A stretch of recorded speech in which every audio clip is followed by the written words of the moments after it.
And we welcome you into the best podcast available, episode number 19, just 48 hours removed from the 2020 NFL Draft. I'm Jason Gibbs, alongside Andrew Gribble and the great Nathan Zegura. Happy to give us a few minutes of his time on this Tuesday morning as we break down and go through the Browns 2020 NFL Draft picks. We will go around the AFC North. We'll also go around the league. Couple other big picture items, and we'll see if we can get a nuke coming from Andrew Gribble at the end of this podcast. First and foremost, however, we have a sponsor. That's right. Come on. Someone loves us. We are in. We're in. Gribble, can I interest you in a little Arby's? I would love some, and that's going to get me craving it after we're done with this. I mean, I'm going to have to change my dinner plans here. Curly fry. They have the meats. We've got the analysis. It's a match made in heaven. Look at that. Baby. Little horsey sauce. Never hurt anybody.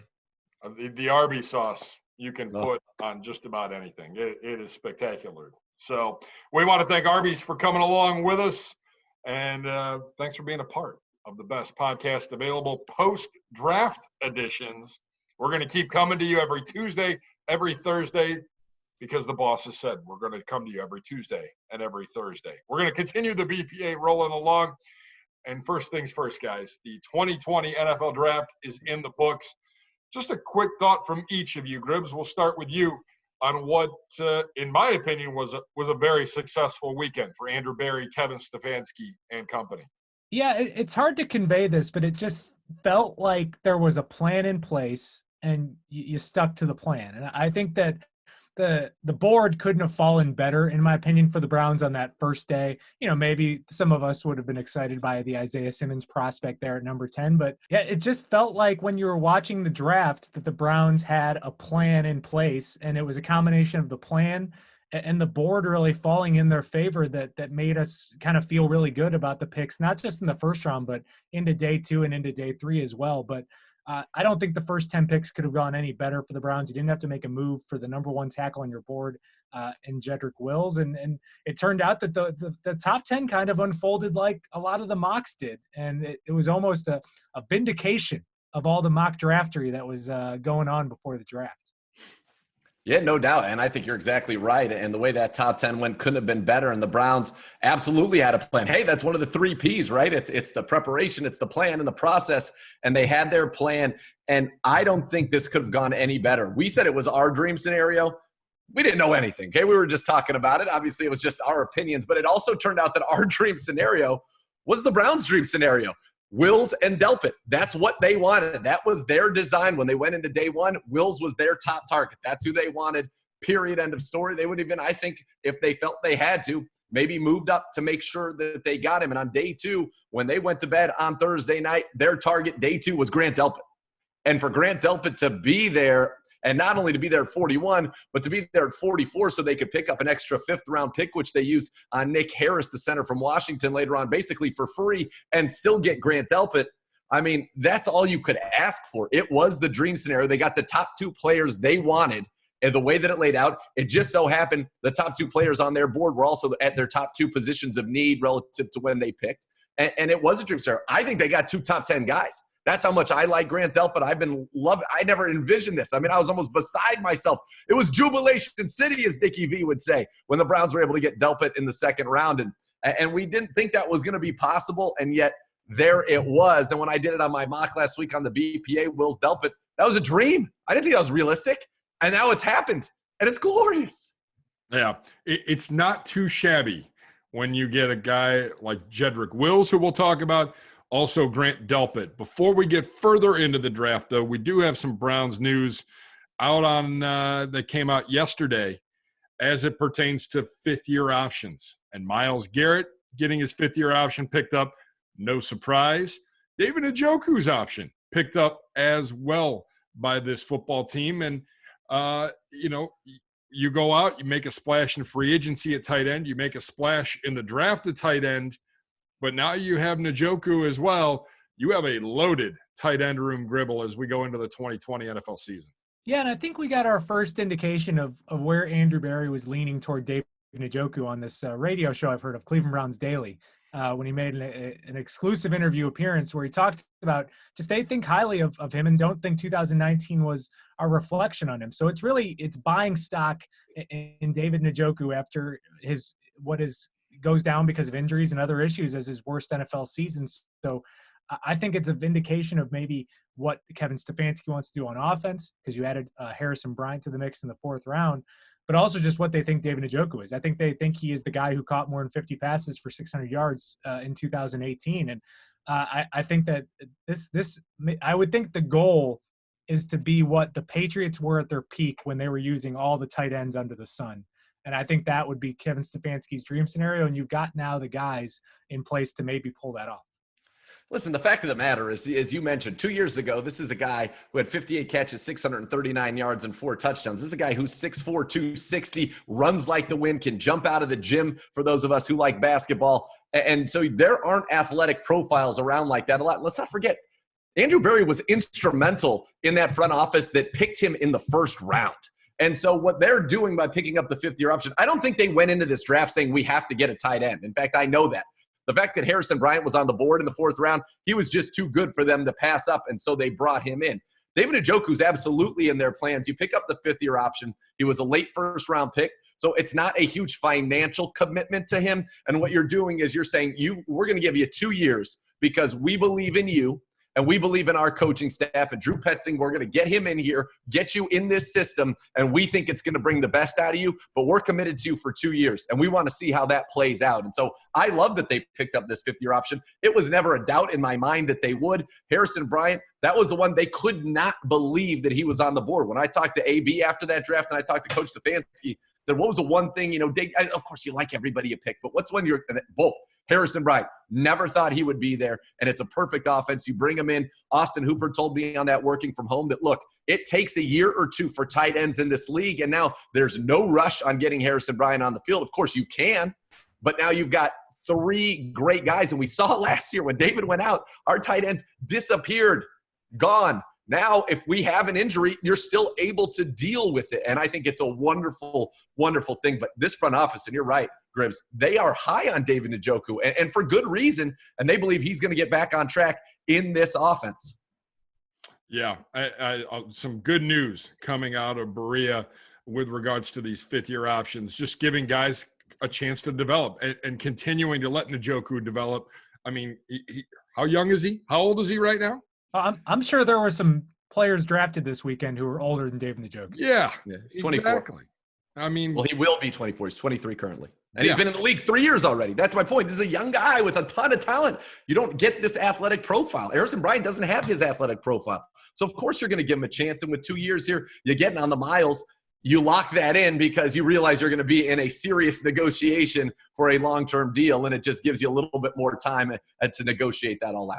Yeah, no question about it. All right, let's get back to the draft and the guys we selected. We took 7 players in this draft. We start off with Jedrick Wills at tackle. Joe Thomas is number 1. Dane Brugler's number 1. Gibbs, how shocked were you that he was there at number 10 when the Browns were on the clock?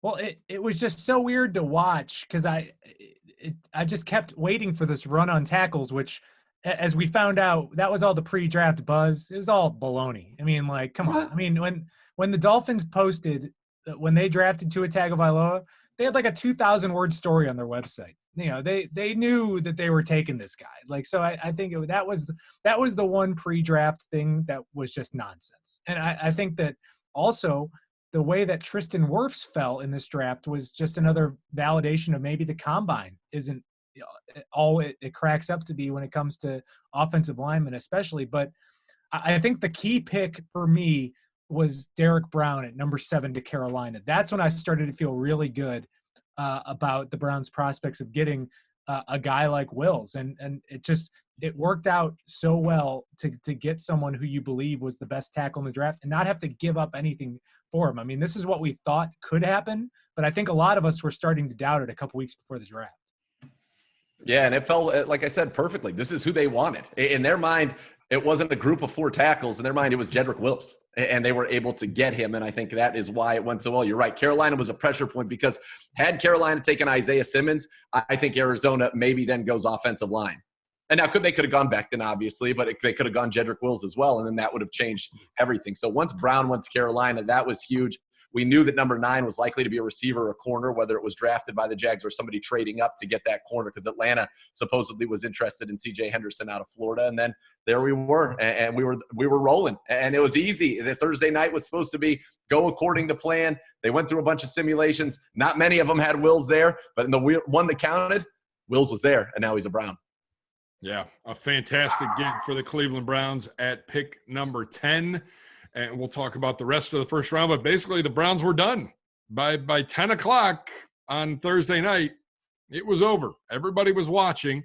I'm sure the Browns front office, they won't tell you this, but I'm sure they were entertaining offers, maybe even looking to move back in. But that's something for them to know and for us to ponder as the weeks and months go by as we get closer to the 2020 NFL Draft. We go to Friday night.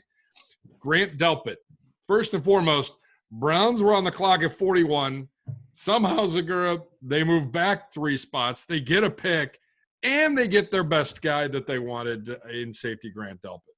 So I thought it was interesting. Saturday night after the draft concluded, it was probably around 9 o'clock, actually. I did a Zoom very much like this one with Andrew Berry.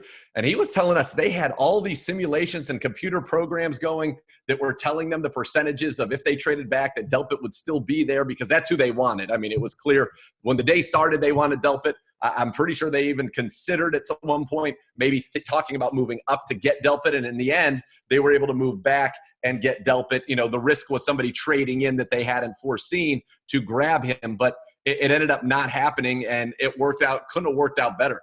I believe this firmly. I think the Browns got 2 top 10 players in this draft. Grant Delpit in 2018 was a top 3 defensive player in the country, period. Did it at LSU, did it in the brightest of lights, 5 sacks, 5 interceptions, 14 pass breakups. He was wearing number 7. That's a big deal down there. There's no doubt in my mind. They call him Baby Jamal. That's what they called him on the team because he was like Jamal Adams. He had that swagger. He had that playmaking ability. And as Greedy Williams said in the quote that I found, he had the handsome good looks as well that Jamal Adams had. So I think you got a guy on par, maybe with a Jamal Adams, certainly at his best. Jamal Adams went top 5. The early mocks for this year, he was a top 5 pick in all of them. And you get him at pick 44 and pick up a free pick. You basically, when it's all said and done, after all the moving around, you turned a 7th this year into a 5th. So you moved up 2 rounds for free and picked up a 3rd next year. Bravo. And you got the top 2 guys they wanted. That was their home run scenario. It was our home run scenario. It was everybody's home run scenario. And it happened. And I think that's pretty cool. Yeah, I think it showed a lot of gumption on Andrew Berry to move back when his guy was there at 41. I mean, that's a risk. And I think that to me, that just shows the work and planning that they put into this to be competent. I mean, this wasn't a situation like in 2018 when you took Corbett at 33 and Chubb at 35, because you knew the Giants weren't taking Chubb at 34 because they just took an orangutan. There was more risk at play to do this. And I would say, to echo what you said, just Grant Delpit in the previous year was a unanimous All-American, which is very hard to do. I mean, that especially at a position like safety. And LSU was not the national championship team that it was this past year, where some guys maybe got some awards that they maybe shouldn't have. I mean, they were okay. They were 10-3, but he was an outstanding player for them. And I think we've seen – remember Myles Garrett trying to play through a high ankle sprain? I mean, it was like 2 different players. I think this is what the Browns are banking on with that Grant Delpit from last year, who was still really good, was not the same that they believe he will be when he's healthy. Now, most of those guys at the safety spot were there. There were some big names on day number 2, and I think that also allowed that safety class to fall back as much as they did. Zegura, were you surprised at the names that were still on the board on day 2? Listen, the fact of the matter is I was stunned that Grant Delpit's not a first-round pick. I'm just happy that he's a Cleveland Brown. But, yeah, you saw Xavier McKinney was a guy that you thought was going in the first round in a lot of these mock drafts. There were a lot of guys that you thought were going in the first round. It was loaded there in the second round. I mean, T. Higgins goes in the second round. Gross Matos goes in the second round. Delpit, Xavier McKinney. These are guys that were first-round picks in a lot of these mock drafts, and yet here they were available at that point. Ezra Cleveland was on the board for a long, long time. Josh Jones was on the board for an unbelievably long amount of time. So it was very interesting versus the mocks versus what played out. Once he got out of, I would say, the top 20 is really when I think things really started to change. But, yeah, it worked out in the Browns' favor. That's the thing. You can have needs.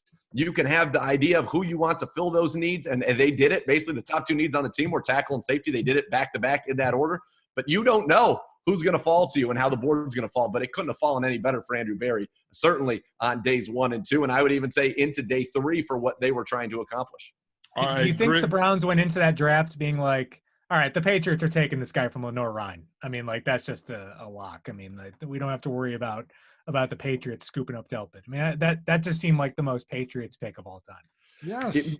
Maybe, and also because he is much more of a strong safety and like hybrid strong safety linebacker. And they just re-signed Devin McCourty for a couple of years at, $11+ million a year. So I didn't think they were as much of a danger for more of a free safety type like Grant. So I think the Browns got very lucky in that regard. But yeah, that is a very Patriots pick. I mean, look at, you got Rutgers. McCourty was a Rutgers guy. Deron Harmon was a Rutgers guy. They don't mind, not that it's as small of a school, obviously, but not a perennial football power other than the few years that they produced guys like the McCourtys and Kenneth Britt. All right, so we'll get into the third round here in just a second, but those are the Browns' top 2 guys. And those 2 guys, there's a lot expected of them. Yep. But Gribble, should we be expecting them to start in September? Week 1 of the 2020 NFL season, or do you have to give these guys a chance that maybe they're not ready to start till the middle point of the season, or even later? I mean, I don't know if Jedrick Wills has a choice. I mean, I don't know who else you're putting at left tackle to start the season. So I would say he's probably going to be starting to get your season started. I mean, Delpit probably will, but it's not a given. I mean, there's a couple veterans there that you added, and I think that Carl Joseph and Andrew Sadeh have played some good football, so they're not just going to give up their positions there. I do think even if he's not a starter, he's going to be playing a bunch and I think using the versatility that he has, and I think that's the word that just kept coming up with Andrew Berry and Delpit is they can use him in a lot of different spots.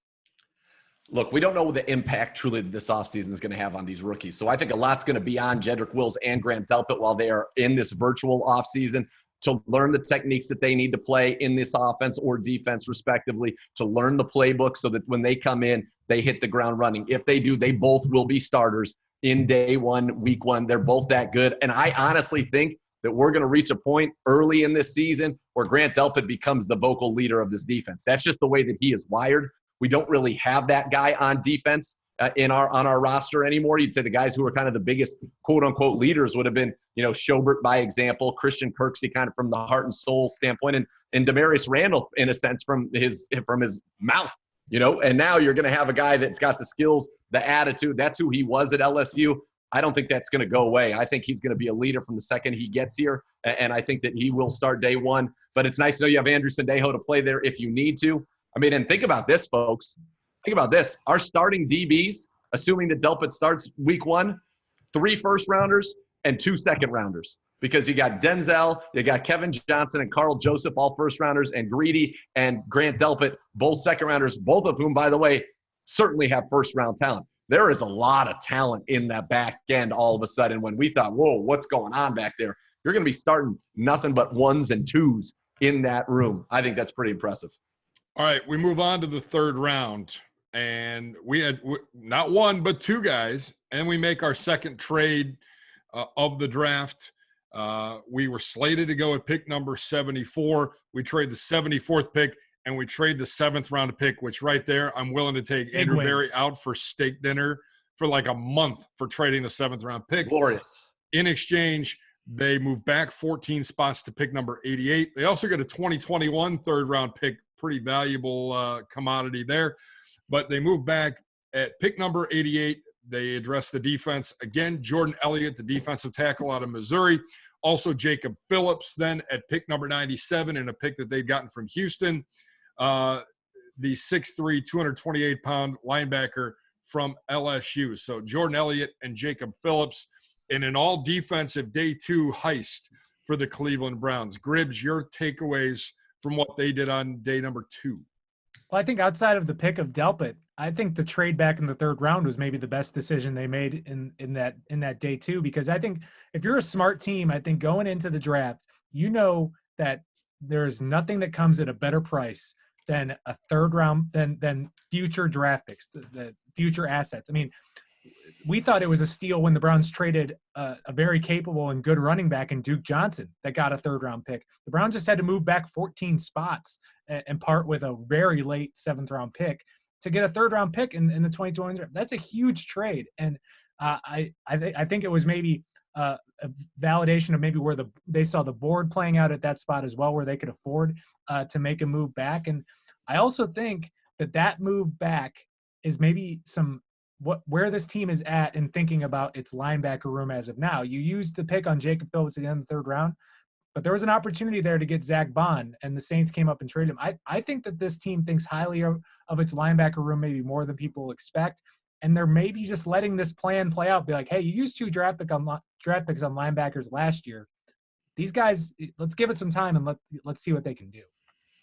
Yeah, I think that's absolutely right. First of all, you talk about the trade back from 74 to 88, and it brings in the question in your mind, what's better than 1 Arby's roast beef?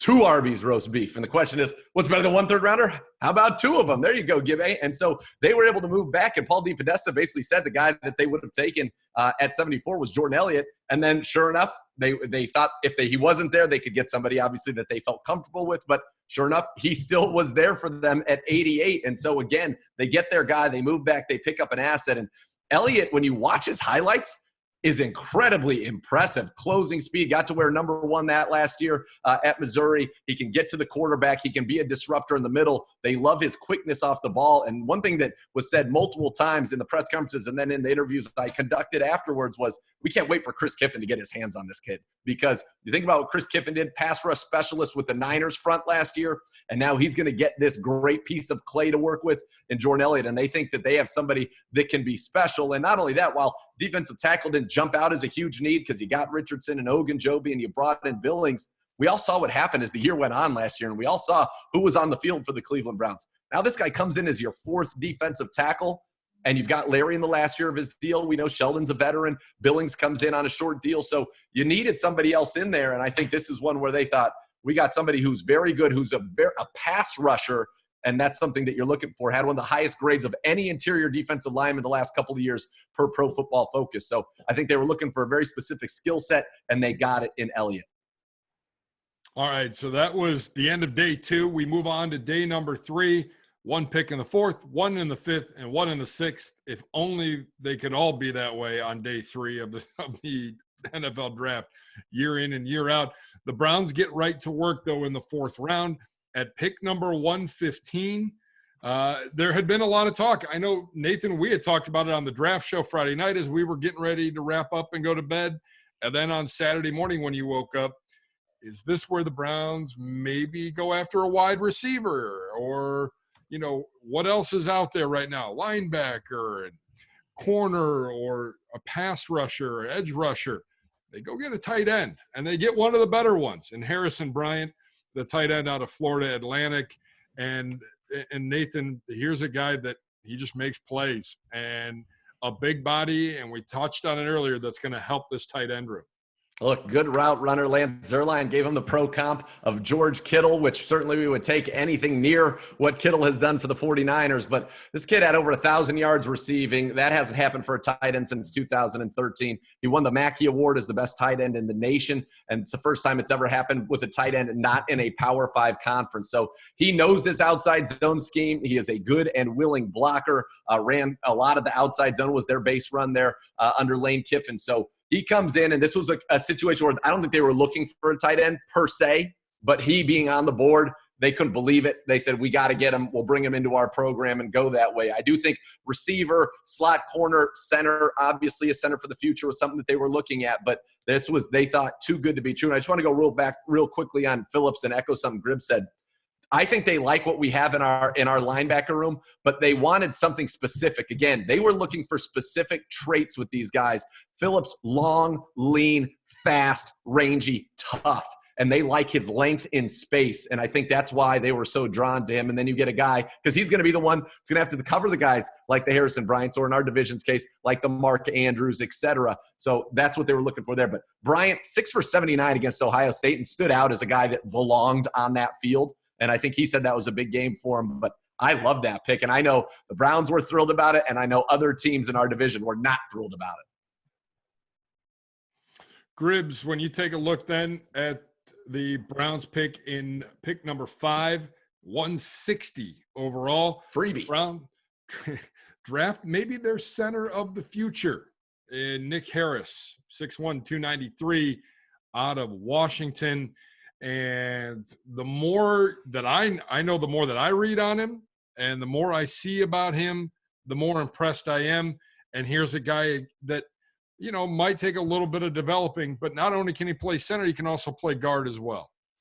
Yeah, and he can. I think the thing was, I think it was Jeff Schwartz that put out, if he was a couple inches taller, this would have been a day 1 or day 2 kind of pick. And so, I mean, having a skill set like being able to snap the ball in the NFL is very important. And I know I brought this up maybe uncomfortably with one John Greco back in an earlier podcast edition, where when you lost Alex Mack, I mean, you're in trouble. I mean, you needed a center for that offense. And, it's not just an easy thing for someone to pick up. I mean, it's a truly different skill set. So I think to bring in Nick Harris, first off, just solidifies that you're okay if a guy like JC, who's played through a lot of pain the last couple of years, if he has to go down with an injury, first off.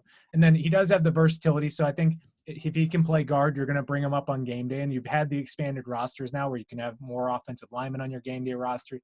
It's another player where I think that they felt like they were getting him around later than they probably thought they could have. And it was just tough to pass up. And I know offensive line picks, especially on the interior, don't exactly get the people going the same way that a Grant Delpit does on day 2. But I think this was an area of need on a team that still does have some question marks at right guard. I couldn't agree more. I think he will be a center, and I think that's how they view him long-term because of the height limitations. And I think, you saw Jeff Schwartz, what he said about him. But here's what Dane Brugler, I think this final sentence just sums it up.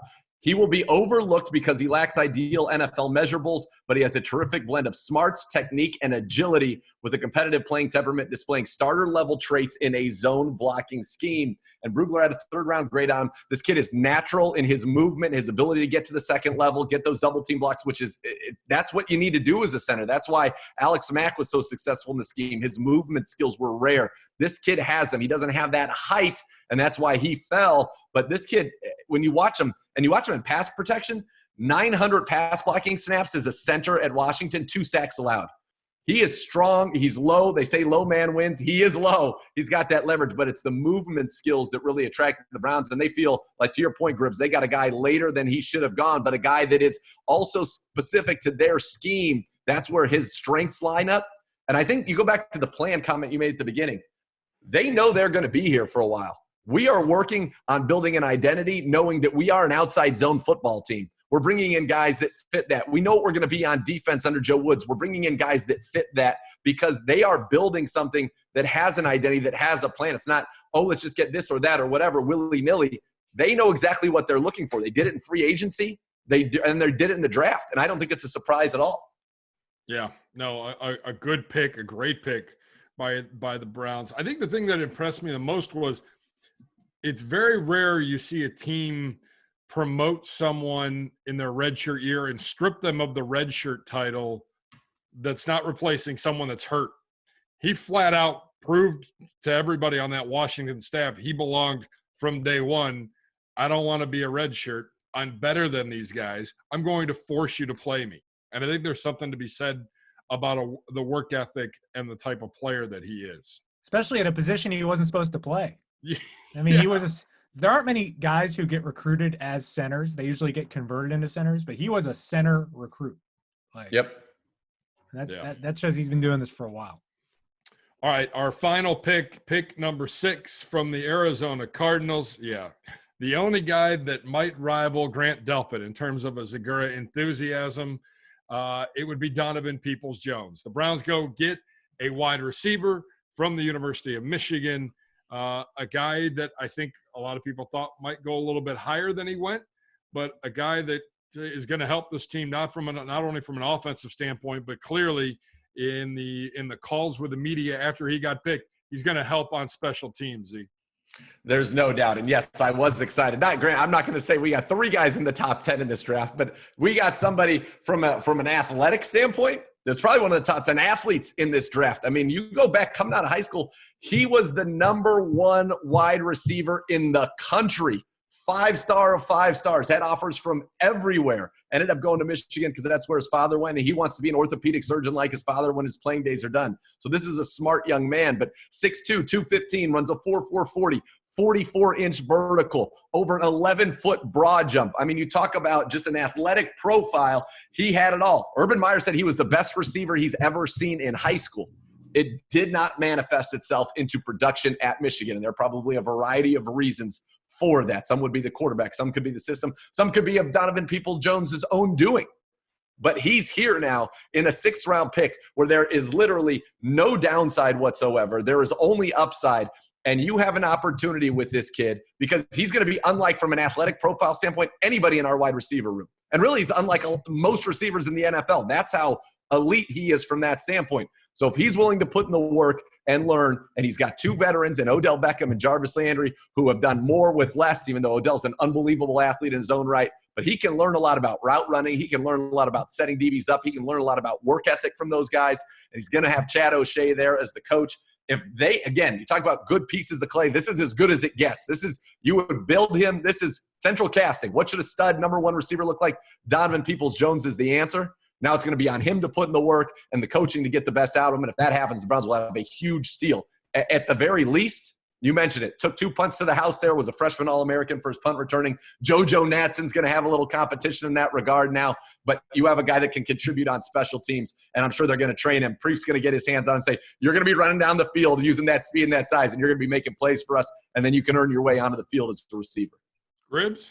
Yeah, I mean, this is someone who I wasn't maybe as excited about Nathan pre-draft because the lack of production would concern me a little bit just because you wonder what happened. But right. that goes out the window for me in the 6th round. And maybe had this been pick number 115, I'd be like, what maybe let's hope that they're buying on upside. But 6th round, I mean, that's all you're looking for. I mean, you should have a team where you're good enough to it's a bonus if they make the team as a 6th-round pick. I mean, that's just the reality of where the NFL is. This isn't 2016 where you're needing your 6th-rounders to be major contributors. I mean, you need these guys to maybe make the team and help you out and have some upside. I mean, the guy I bring up, and hopefully that this translates, is that I would say similarly recruited, similarly disappointing college career, great NFL career is Stephon Diggs.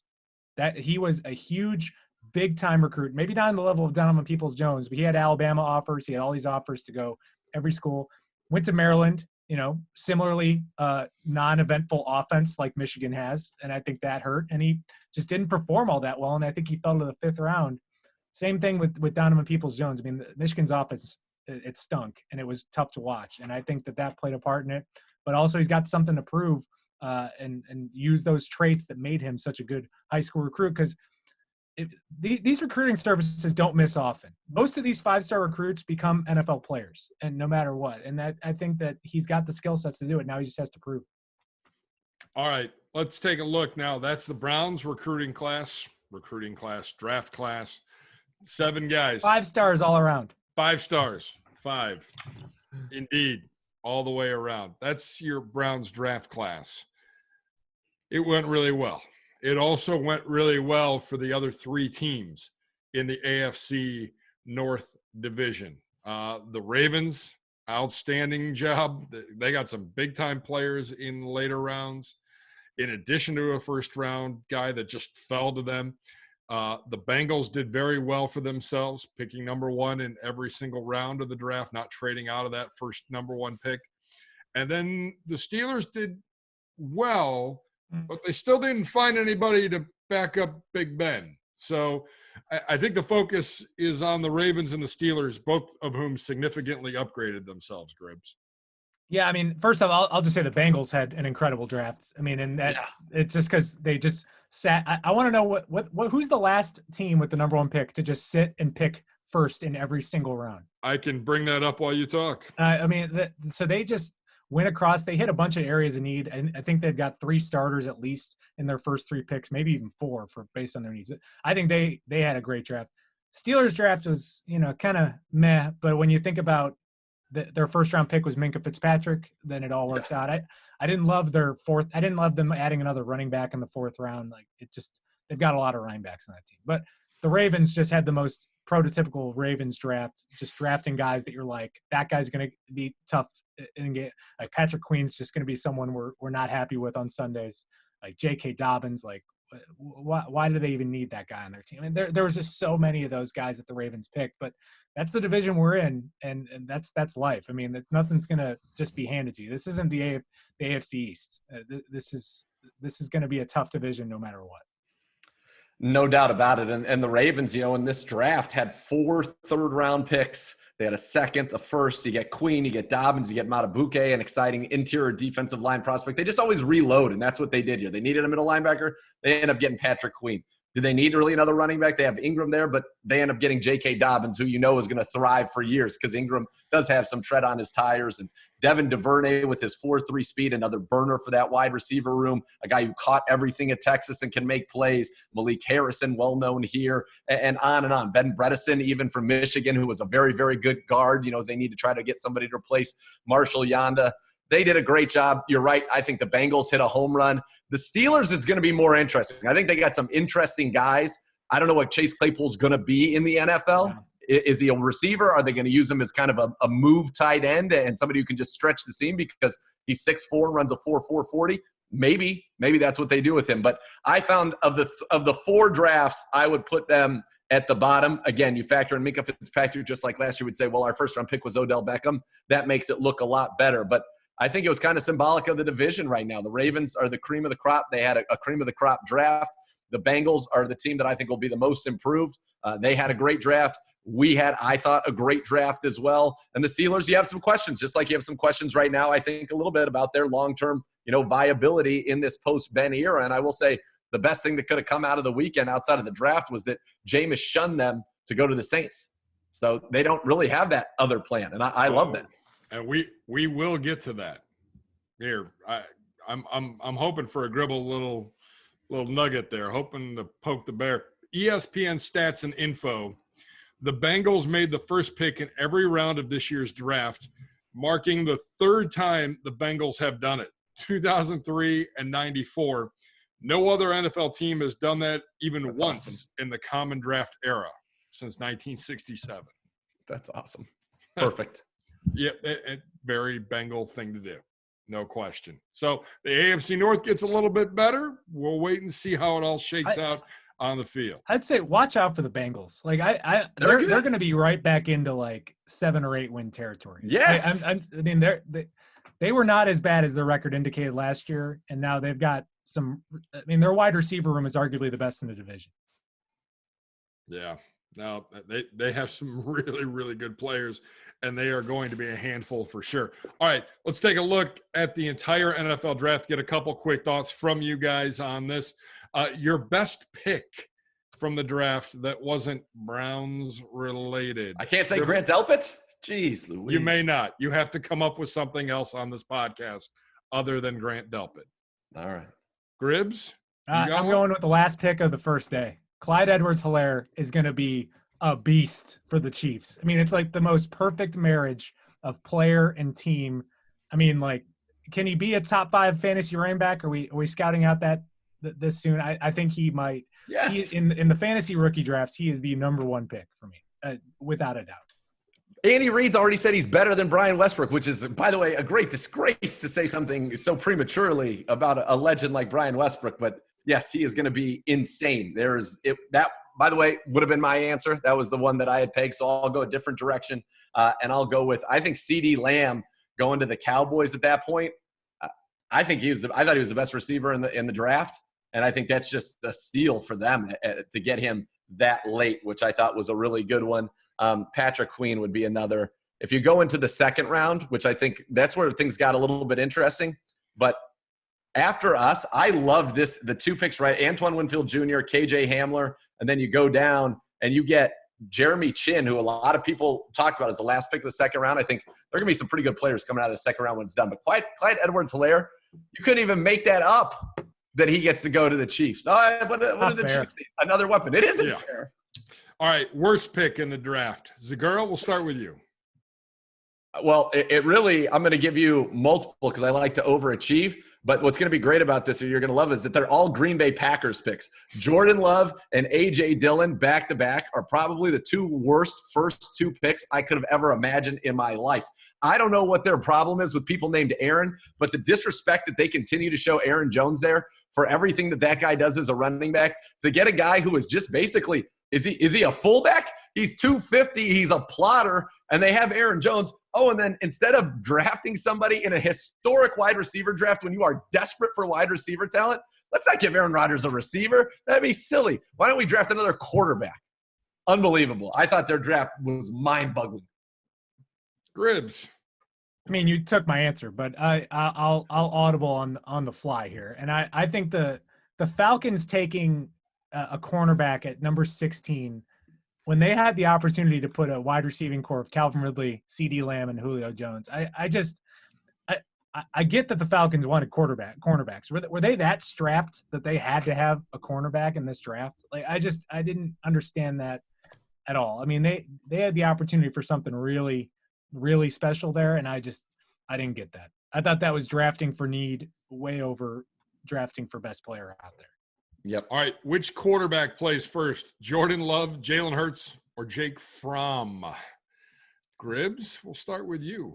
Jalen Hurts. They're going to find a way to get him on the field right away. Yeah, he'll play this year. Yeah. In some type of Taysom Hill-ish role. But yeah, the other guys. And then if the other one, Jordan Love is going to be the first one to become a full-time starter in the NFL. Barring injury. So a year from now, is he the starting quarterback in Green Bay? Yeah, because if I'm Aaron Rodgers, I'm done. Thanks for nothing. You had an opportunity to win multiple Super Bowls. You did nothing to help me in free agency for a decade, and now you do this. I'm out. I'm going to Denver with John Elway, and I'm going to be throwing the ball around the yard to Jerry Jeudy and KJ Hamler and Cortland Sutton next year when Locke flops, or I'm going to New England with Belichick, and I'm winning Super Bowls. That's the deal. I'm out. Deuces. Relax. No. Out. Lunacy and arrogance, that pick. I just couldn't. I can't wrap my head around it. Like, you have a once-in-a-generation quarterback. They went 13-3 last year, Gribbs. And by the way, he's probably got 3-4 years at the top level. Why would you not do everything you can?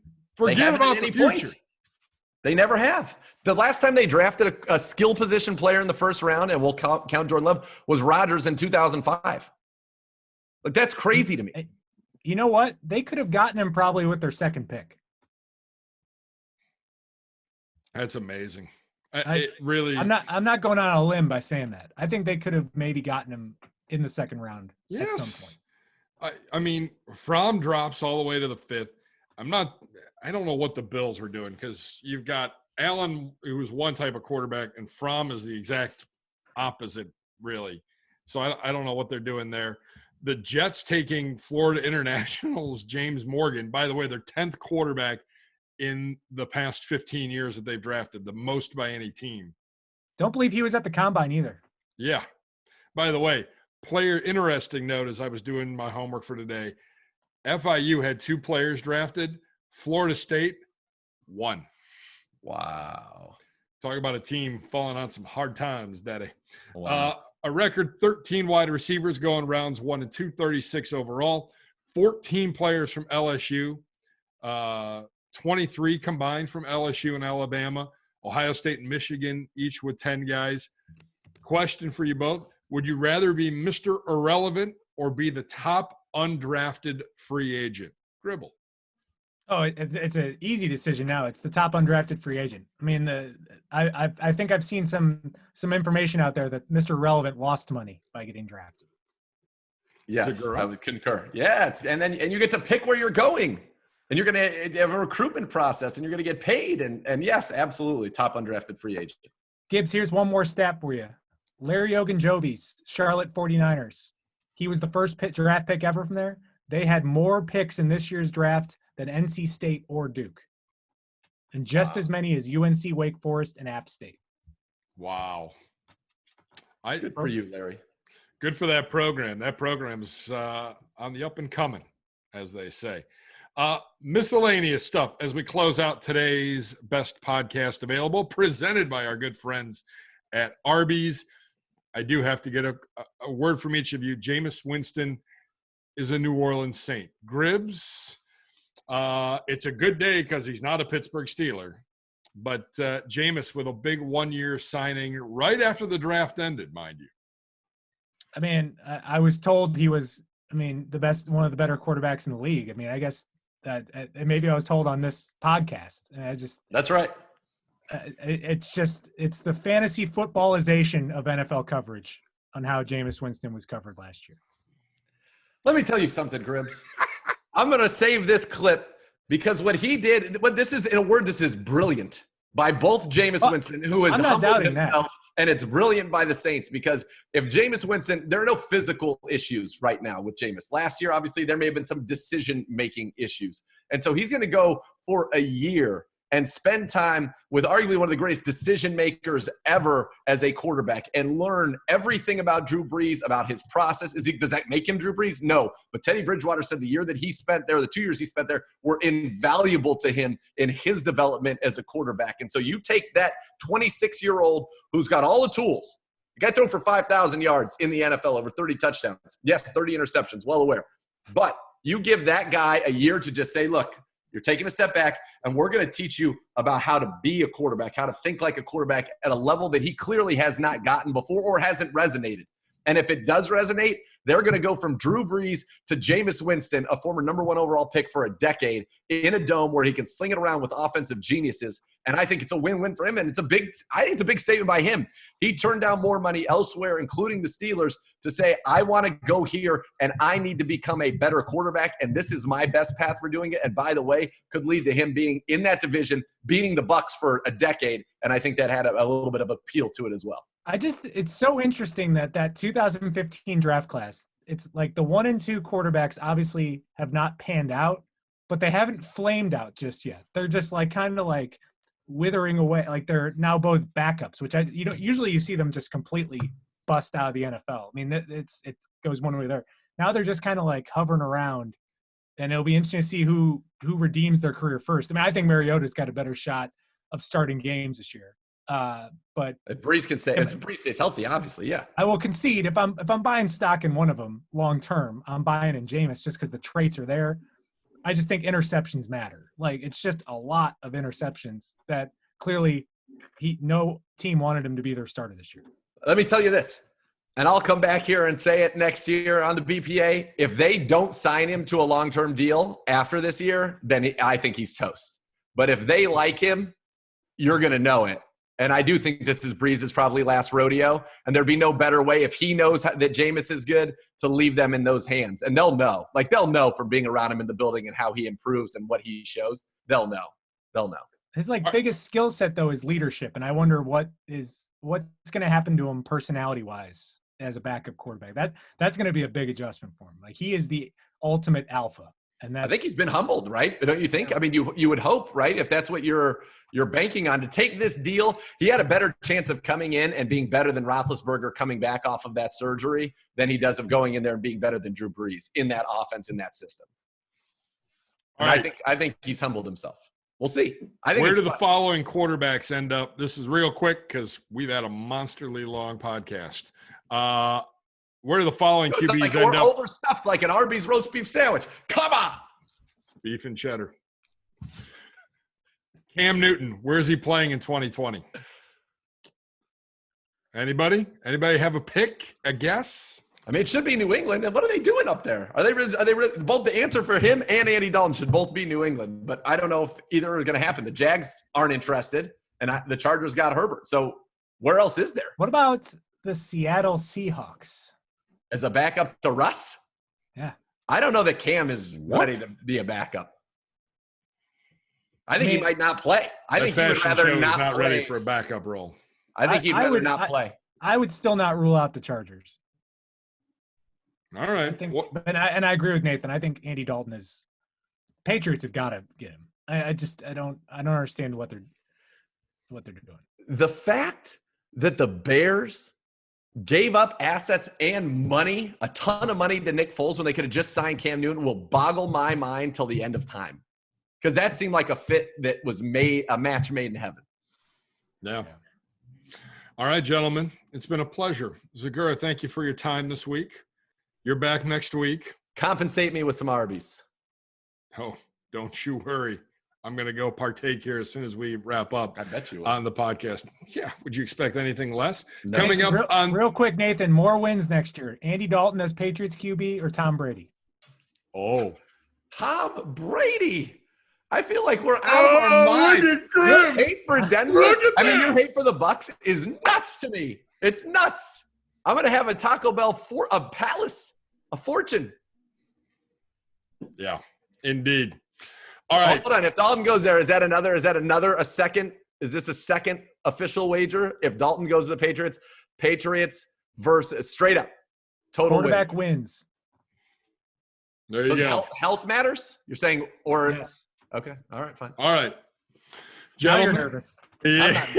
Zegura, I appreciate your time. Coming up on Thursday's Best Podcast available, Nick Harris slated to join the podcast along with Gribble and I. Zegura is back with you and us next week.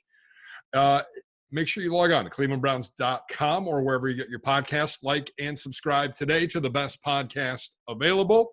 Also, check us out on our YouTube page, youtube.com/Browns. Thanks to Jeff McDaniel for all of his help. Thanks to Nathan Zegura. Thanks to Arby's. That's right, baby. Come on. Arby's drive-through on Bagley Road in Berea. Thanks for the assist. I'm there frequently, more than you know. Maybe more than my wife knows until right about now. For Andrew Gribble, I'm Jason Gibbs. Thanks for watching. Thanks for listening to the Best Podcast available.